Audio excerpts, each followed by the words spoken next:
बैसागु फैबोला गोसोआ रंजाखाङो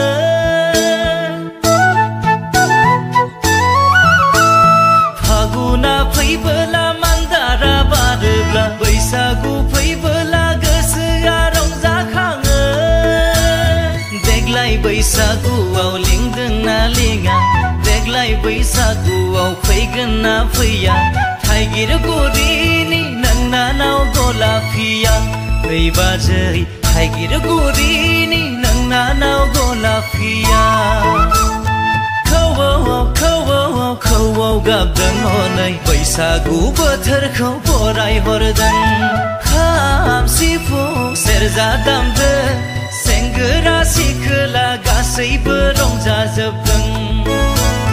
सेंग्रा सिख्ला गासैबो